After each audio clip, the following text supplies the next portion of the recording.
Among all the mystical teachings in the Mahabharata or any scripture of India, the Bhagavad Gita is the most beautiful one.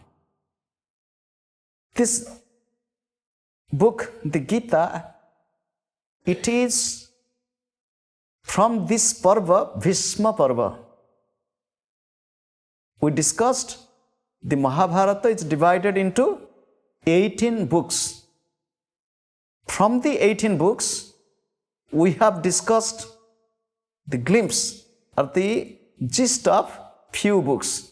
The first book is Adya Parva, the book of the beginning. The second book is Sabha Parva, the book of congregation. The third book is Vana Parva, the book of exile in forest or the book of forest. Fourth book is Virata Parva, the book describing the time in the kingdom of Virata. The fifth book is Udyoga Parva. This is the book of effort, endeavor. Sixth book, Bhishma Parva. I'll just give a simple meaning of these 6 names. From the 6 names, 2 names are with the names of people, personalities. One is Virata, the other is Bhishma. Adya Parva or Adi Parva means the book of beginning. In our spiritual life, we have a beginning. Anything we begin with a goal. So Adya Parva speaks what is the goal. What is the goal?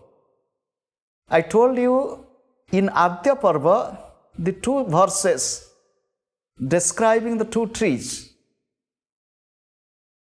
Describing these 2 trees from the very beginning, it is telling which tree we want to keep and which type of fruit we want to enjoy. The second book is Sabha Parva. Bha means illumination, light, brilliance. On the other hand, knowledge. Sa means with. When we try to reach the goal, we have to be with light, we have to be with illumination, we have to be with knowledge. Without knowledge, we cannot grow. But to put knowledge into practice, theoretical knowledge is not enough. If you want to put knowledge into practice, you need a completely different environment. For example, to put knowledge into practice, Lord Rama went to forest. To put knowledge into practice, the Pandavas went into forest. It is Vana Parva. When you put knowledge into practice, slowly what happens, you know that I am not the body, I am the soul, I am not Deha, a little human being, I am Soham, I am that spark of the divine. This is what Virata Parva. Virata means, we discussed, one is great or vast, the other is beyond body consciousness. Now the next Parva is Bhishma Parva. This Bhishma Parva, Udyoga. So Udyoga is the effort. Even if you have knowledge, even if you put into practice, even if you had the feeling of no body consciousness, you went completely to a hidden place, nobody can find you. The meaning is go into deep meditation, no thought can reach there. Go to such a state, no thought can reach there. You are just immersed in that state. But after that, when you come back, there is Udyoga Parva. Even if after your spiritual advancement and experiences, still You have to continue your effort to keep that knowledge shining in you. Keep that devotion flowing in you. For example, you have been given a copper pot. People believe to keep water in copper pot is good. Keep water in copper pot and drink. Copper pot, if you cannot clean, it doesn't look so good.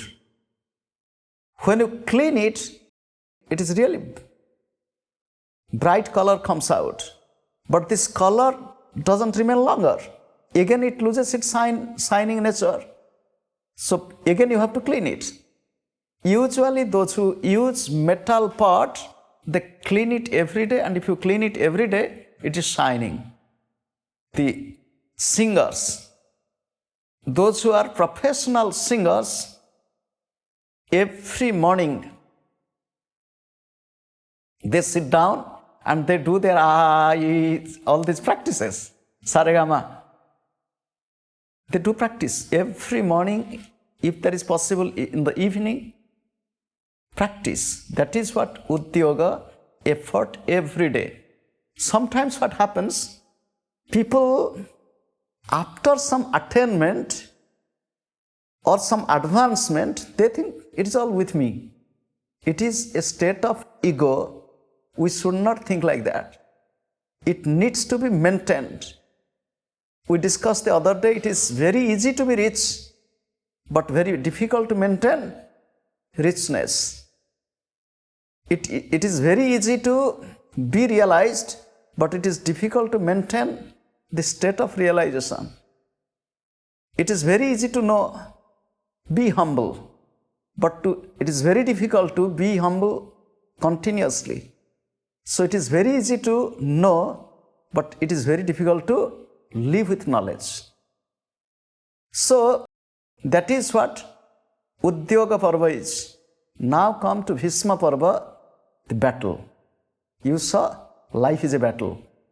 If you look at the life of great people like Jesus, like Moses, like Muhammad, like Buddha, like Krishna, Rama, whomever you see, you will find even if they were born with divine knowledge, whom we consider as incarnations, still they had to pass through so much of trouble and difficulties.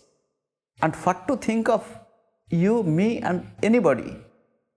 But the difference between these divine beings and we, the people with ordinary mind, they face the battle with all their strength, but with little trouble, we are full of worries, we try to run away from the battle.